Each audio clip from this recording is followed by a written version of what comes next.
Good morning, dear kids. So, as you know that we have done with 3 chapters in maths.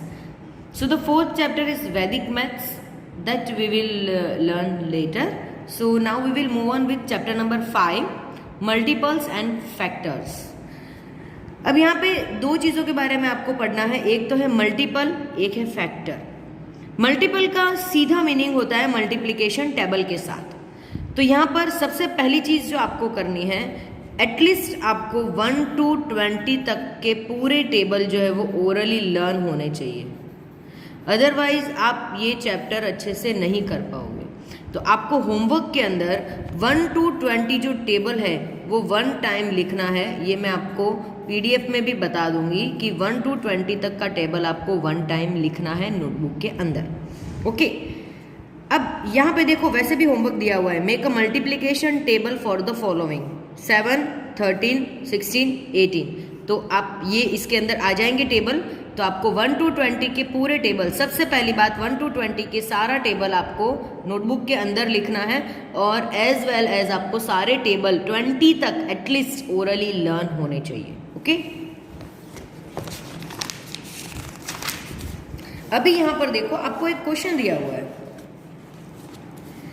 Find the first 5 multiple of 12. 12 के सबसे first 5 multiple आपको लिखने हैं.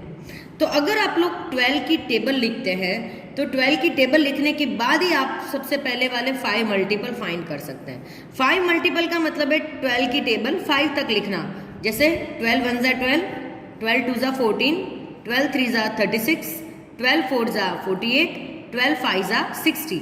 तो 5 multiple का मतलब है 12 की टेबल 5 जा तक लिखना है. तो यहाँ पर हम लोग आंसर लिखेंगे दस the first 5 multiple of 12 is 12, 24, 34, 48 and 60. जो इसका आंसर है 12, 24, 36, 48 एंड 60. इनको बोलते हैं मल्टीपल. क्या बोलते हैं? मल्टीपल. तो ये सारे 12 के मल्टीपल है, फर्स्ट 5 मल्टीपल है. कौन से? ये फर्स्ट 5. अगर फर्स्ट 7 बोला हो तो यहाँ पे हम लोग 2 मल्टीपल और ऐड कर देंगे. ठीक है, तो इसी के अकॉर्डिंग मैं आपको कुछ होमवर्क दे रही हूँ. वो होमवर्क आप लोग PDF में देखोगे और फिर वो होमवर्क आप लोग नोटबुक में करोगे. वन मोर थिंग, जो आपको नोटबुक में करने का बोला है वो प्रॉपरली क्वेश्चन लिख के आंसर नोटबुक के अंदर करोगे. मैंने जब आपकी नोटबुक चेक की, कहीं पर भी कोई भी क्वेश्चन प्रॉपरली नहीं किया गया है. क्वेश्चन का ना तो आप लोग वर्ड प्रॉब्लम का लैंग्वेज लिखते हो, ना वर्ड प्रॉब्लम का क्वेश्चन लिखते हो. वर्ड प्रॉब्लम या कोई भी क्वेश्चन हो, क्वेश्चन पहले लिखना जरूरी, उसके बाद आंसर लिखोगे. अदरवाइज वो आंसर माना नहीं जाएगा. ओके, उसके ऊपर मैं क्रॉस लगा दूंगी. तो यहाँ पे जैसे कि आपको एक छोटा सा एग्जांपल दिया हुआ है, find the first 5 multiple of 3 and 6. 3 के मल्टीपल लिखने हैं. 3 के मल्टीपल तो वेरी सिंपल है, 3 देन 6 देन 9 देन 12 देन 15. तो बस इस तरीके से हमें 3 के फर्स्ट 5 मल्टीपल लिखने हैं. तो उसके रिगार्डिंग मैं कुछ आपको होमवर्क में क्वेश्चंस दूंगी, वो क्वेश्चन आप लोग अपनी नोटबुक में कंप्लीट करोगे. ओके, अब एक और क्वेश्चन आपको दिया हुआ है. Check whether 4222 is a multiple of 36 और नॉट. 4222 जो है वो 36 का मल्टीपल है या नहीं है वो चेक करना है. मैं आपको पहले एक बहुत ही सिंपल क्वेश्चन से समझाती हूं. अगर आपको ऐसा पूछते हैं, check whether 12 is a multiple of 3 और नॉट. 12 जो है वो 3 का मल्टीपल है या नहीं है. अब डायरेक्टली बता दोगे कि है 3 का मल्टीपल, क्योंकि हमने यहाँ पे लिखा है 3 का मल्टीपल 12. बट कैसे पता चला? तो ये कैसे पता चल सकता है? 12 को जब हम लोग 3 से डिवाइड करेंगे. जब 12 को 3 से डिवाइड करेंगे, 3 4 जा 12, तो नीचे रिमाइंडर क्या आता है? 0. तो जब भी किसी डिजिट को किसी दूसरी डिजिट से डिवाइड करते हैं और रिमाइंडर 0 आता है, तो इसका मतलब ये जो है ये इसका मल्टीपल माना जाता है. 12 से डिवाइड करने पर, 12 को 3 से डिवाइड करने पर रिमाइंडर आया 0, इसलिए 12 इसका मल्टीपल है. इसकी जगह अगर मैंने पूछा होता कि 17 इज अ मल्टीपल ऑफ 3 और नॉट, तो आप लोग 17 को 3 से डिवाइड करो. 3 5 जा 15, रिमाइंडर आया 2, रिमाइंडर बच गया, इसलिए ये 17 इसका मल्टीपल नहीं है. तो अब ये वाला क्वेश्चन हम लोग सॉल्व करेंगे कि 4222 जो है वो 36 का मल्टीपल है या नहीं है. तो यहाँ पे आप लोगों को डिवाइड करके बताया है.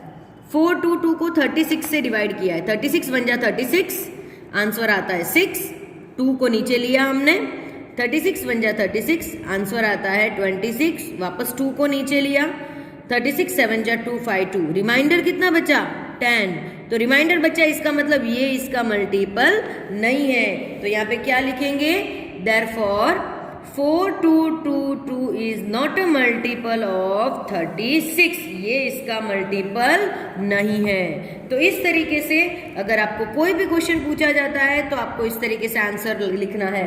जैसे कि अगर मैं आपको पूछती हूँ 110 इज अ मल्टीपल ऑफ 12 और नॉट, 110 12 का मल्टीपल है या नहीं है, तो हम लोग क्या करेंगे, 110 को 12 से डिवाइड करेंगे। ओके, अब 12 की टेबल बोलो आप, तो 12 7 जा होता है 84 एंड 12 8 जा होता है 96, 12 9 जा होता है 108, तो 12 9 जा हम लोग लिखेंगे 108, रिमाइंडर क्या बचा 2, तो इसका मतलब ये इसका मल्टीपल नहीं है।